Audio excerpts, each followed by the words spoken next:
여러분 안녕하십니까? 여수 MBC 뉴스투데이입니다.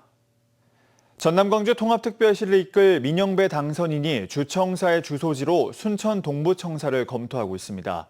광주시청과 전남도청에 비하면 규모가 작은 동부청사에 행정적 위상을 부여하려는 취지로 보이는데요.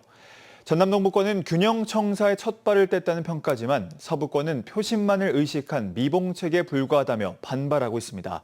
최황재 기자입니다. 2주 뒤면 출범하는 전남-광주 통합특별시. 전남도청, 광주시청이 아닌 순천 동부청사가 주청사 주소지로 검토되고 있습니다. 특별법에 명시된 균형청사를 위해 규모가 가장 작은 동부청사의 위상을 높이기 위한 조치로 풀이됩니다. 세 곳 청사를 균형 있게 운영해야 한다는 법적 의무가 있는데 그중에서 가장 그 세가 약한 곳으로 주소지를 두는 것이 좋지 않나라는 의견이 나와서 그동안 동부권은 인구와 산업 측면에서 전남의 큰 축을 담당하고 있는데도 광주와 전남 서부 중심의 권한 쏠림에 행정소외가 심화될 수 있다는 우려가 제기되어 왔습니다. 이에 민 당선인은 동부청사에 경제 관련 부시장을 상주하도록 하고 관련 국들도 신설하겠다는 입장을 재차 강조했습니다. 신성장 부시장이 갈지 산업경제 부시장이 갈지 하여튼 그 부시장 한 분이 거기서 근무를 하게 됩니다. 조직 개편이 끝나지 않아서 지금 예상으로는 거기가 숫자가 좀 더 늘어나게 될 것 같거든요. 지역 정치권은 균형 발전을 이룬 매우 의미 있는 결정이라며 반겼습니다. 전남-광주 특별시장 경선 과정에서 단일화한 주철현 의원은 함께 뜻을 모았던 민 당선인과의 정책연대 연장선이라며 환영했습니다. 다만 주소지만 둘 게 아니라 실질적인 기능도 이전해야 한다는 주문도 나왔습니다. 3개 청사를 균형되게 활용한다고 돼 있으니까 그러니까 주청사 주된 기능이 인사 예산 기획 기능이 광주에 있으면은 그게 법인가는 걸 동부에 줘야 되지 않냐. 동부권이 실질적인 기능 확대를 주문하는 사이 논쟁은 주청사 위치로 번졌습니다. 전남 서부권은 민 당선인의 동부청사 주소지 발언을 규탄했고 20여 년간 행정의 중심지인 무안을 주청사로 확정해야 한다고 밝혔습니다. 지역의 미래를 위한 뜻을 담아 통합특별시 주청사, 주사무소 무안 확정을 위해 공동 대응해 나갈 것을 천명한다. 청사 위치를 둘러싼 논쟁이 지역 갈등으로 번지고 있는 가운데 균형 발전의 실효성을 높이기 위해선 권한과 기능 배분에 대한 논의가 먼저 이루어져야 한다는 지적이 나옵니다. MBC 뉴스 최양지입니다. 다음 달 출범하는 전남-광주 통합특별시가 통합민생지원금 지급을 추진합니다. 광주시와 전남도는 시민들이 통합 효능감을 체감할 수 있는 방안을 마련하라는 민영배 특별시장 당선인의 주문에 따라 민생지원금 지급을 계획하고 있습니다. 시도는 이에 따라 지급 시기와 대상, 방식 등 구체적인 계획안을 마련하고 있으며 일회성 현금 지급보다는 대중교통비 지원 등 맞춤형 지원책을 우선 검토하는 것으로 알려졌습니다. 다만 특별시의 채무가 3조 6천억 원에 이르고 통합에 드는 비용도 상당한 만큼 어떻게 지원금 재원을 마련하느냐가 변수가 될 전망입니다. 제주항공 여객기 참사 유가족협의회는 어제 민영배 전남광주 통합특별시장 당선인과 만나 참사 진상규명과 유해 수습을 위한 지방정부의 적극적인 역할을 촉구했습니다. 유족들은 광주시와 전남도가 책임을 미루며 사비로 유지해온 시민분향소의 공적 운영을 호소하고 통합특별시 차원의 전담부서 설치 등 체계적인 지원을 주문했습니다. 한편 민 당선인 인수위는 오늘 광주에서 창업 관련을 시작으로 모두 7차례에 걸쳐 권역별, 분야별 타운홀 미팅을 열고 통합시 운영을 위한 지역민 의견 수렴에 나섭니다. 정진욱 더불어민주당 국회의원이 광주 전남 반도체 산업 육성을 위해서는 핵심 제조 공정인 팹을 유치해야 한다고 주장했습니다. 정 의원은 어제 국회에서 기자회견을 열고 삼성전자와 SK하이닉스가 후공정 패키징 공장 투자 등을 검토하고 있다며 후공정이 그치지 않고 전공정을 유치해야 대규모 일자리 창출 등 경제 발전이 이뤄질 수 있다고 강조했습니다. 그러면서 광주 전남이 전공정과 후공정, 설계와 제조, 패키징과 AI 실증이 함께 이뤄지는 대한민국 남부권 반도체 중심지가 되도록 역할을 다하겠다고 덧붙였습니다. 여수의 대표 관광지인 이순신 광장 일대에서 노숙인들이 술을 먹고 난동을 부리거나 무전 취식을 요구하는 일이 잇따르고 있습니다. 실제로 전남 지역에서 주취 폭력 검거 인원이 크게 늘고 있는데요. 휴가철을 앞두고 관광 명소의 이미지 훼손과 치안 공백을 우려하는 목소리가 커지고 있습니다. 박현주 기자입니다. 비틀비틀 걸어오는 한 남성. 식당 밖에 있던 간판 받침대를 발로 밟습니다. 있는 힘껏 발길질을 하다 중심을 잃고 휘청거리더니 말리러 나온 식당 주인을 향해 연신 주먹을 휘두르며 위협합니다. 저리 끄고 와갖고 그냥 우리 아들 여기를 멱살 찍고 그냥 때리고 막 저거 와서 그러더란 말이에요. 그래서 내가 신고를 했지. 아이고 날 모르냐 그러면서 그렇게 그냥 술 냄새가 퍼부으려고 하여튼 술을 먹었더라고요. 식당 주인과 만취한 남성 간 실랑이는 경찰이 오고 나서야 정리됐고 이 남성은 재물손괴 등 혐의로 검찰에 넘겨졌습니다. 주변 상인들은 이 남성이 근처에서 자주 목격되는 노숙인 중 한 명이라고 말합니다. 이른 아침부터 무리지어 술을 마시고 공짜 안주를 요구하는 등 무전 취식을 하는 일이 종종 있다는 겁니다. 저 이순신 광장에가 또 큰 사람들만 만나 모여갖고 술 먹고 이제 그러고 있으니까 많지. 저기서도 와서 소주를 갖고 가봤어. 돈 안 내고? 응, 안 내고 그냥 한 병 가. 먹을 줄 아들이니까 그렇지 않으면 주변에 있는 사람이 그러고 있어요. 실제로 전남 지역에서 술에 취해 폭력을 저질러 검거된 인원은 늘어나는 추세입니다. 2023년 1,600여 명에서 2024년 2,200여 명으로 1년 새 약 37% 증가한 겁니다. 같은 기간 여수에서도 주치폭력 검거 인원이 약 16% 늘어났습니다. 여수 세계섬 박람회와 여름 휴가철이 다가오면서 관광객은 더욱 늘어날 걸로 예상되는 상황.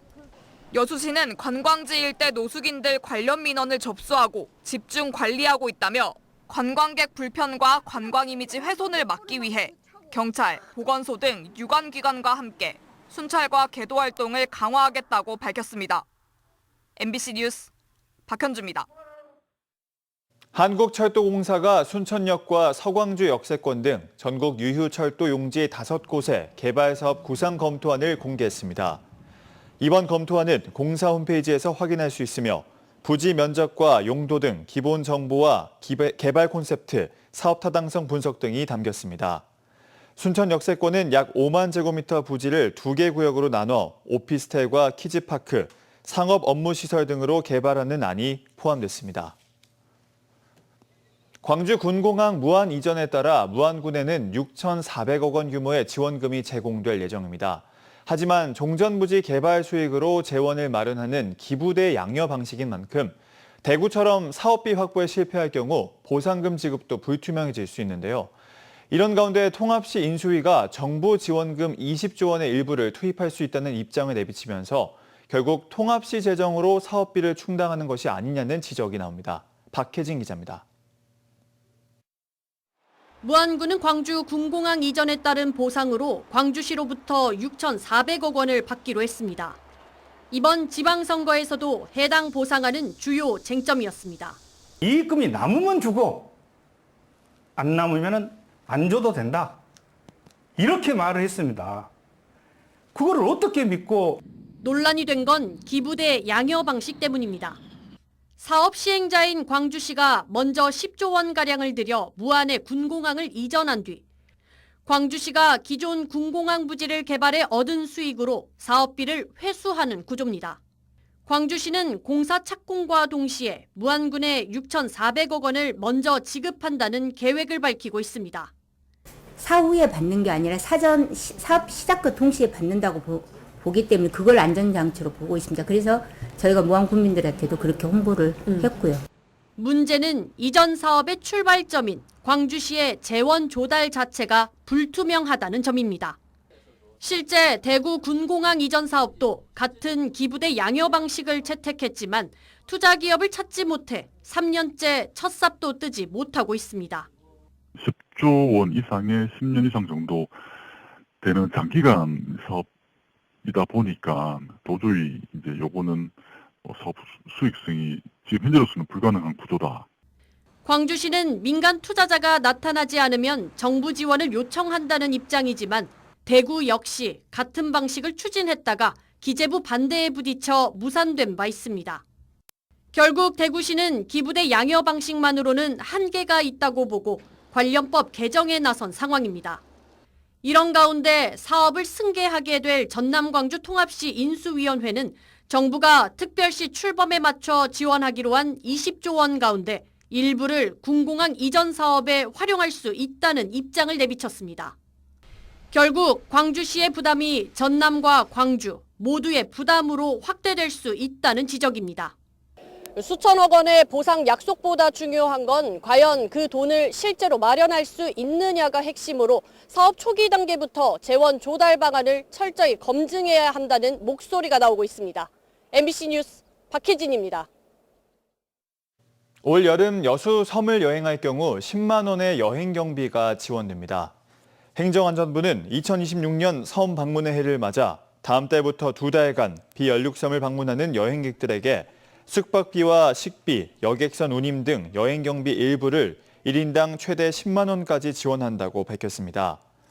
여수시는 이에 따라 섬박람회를 앞두고 여름철 섬 관광 수요를 높이기 위해 지역 섬 홍보에 나서는 한편 추가로 오는 8월 29일부터 타 지역 관광객이 여수 섬을 이용하면 50%를 지역 화폐로 환급해주는 여수 섬 반값 여행 사업도 관광객들에게 알리는 데 주력하고 있습니다. 여수 세계 섬박람회를 앞두고 섬 지역에 장기간 벌어진 폐기물 수거 작업이 속도를 내고 있습니다. 여수시는 지난달부터 해안가와 공안지 등 6개 섬 12곳을 대상으로 방치 폐기물 수거 작업을 벌여 모두 45톤의 폐기물을 육지로 반출한 뒤 처리했다고 밝혔습니다. 특히 접근이 어려운 섬 지역에는 인력과 소형 장비를 투입해 도서 특성에 맞는 맞춤형 정비를 추진할 계획이라고 덧붙였습니다.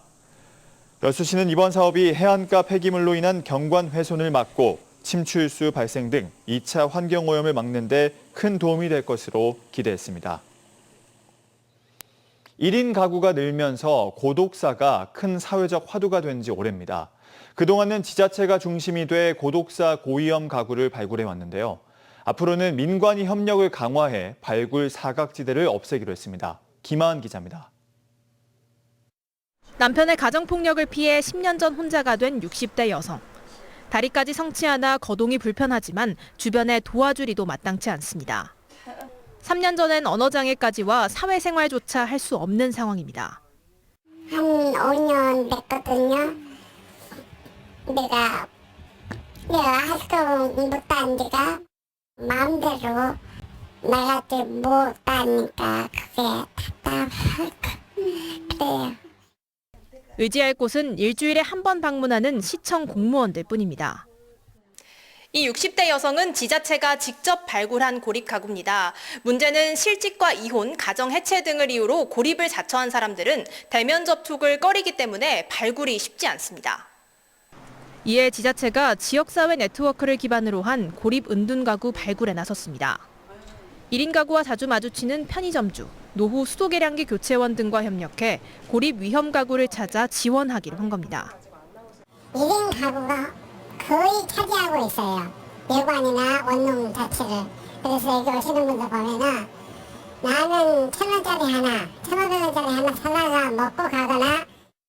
또 중장년 1인 가구가 많이 사는 다가구 주택과 원룸 밀집 지역을 중심으로 홍보 활동을 늘려 이들이 자발적으로 지원을 요청할 수 있도록 할 계획입니다. 아파트 관리사무소라든가 그다음에 수도검침원, 공인중개사 이런 분들과 같이 협조 체계를 구축해서 복지 사각지대를 그나마 조금 더 해소할 수 있는 대책이 나오지 않을까? 시는 이렇게 발굴한 고립 은둔 가구를 대상으로 수시로 안부를 확인하는 AI 케어콜과 집안의 전력 사용량을 분석해 위험 상황을 감지하는 돌봄 플러그 등의 서비스를 연계할 방침입니다. 해마다 늘고 있는 1인 가구의 고독사. 지역사회 관심을 바탕으로 한 고립 은둔 가구 발굴 체계가 자리 잡으면서 돌봄 안전망도 더 촘촘해질 것으로 보입니다. MBC 뉴스 김하은입니다. 이상으로 여수 MBC 뉴스투데이를 마칩니다. 시청해주신 여러분 고맙습니다.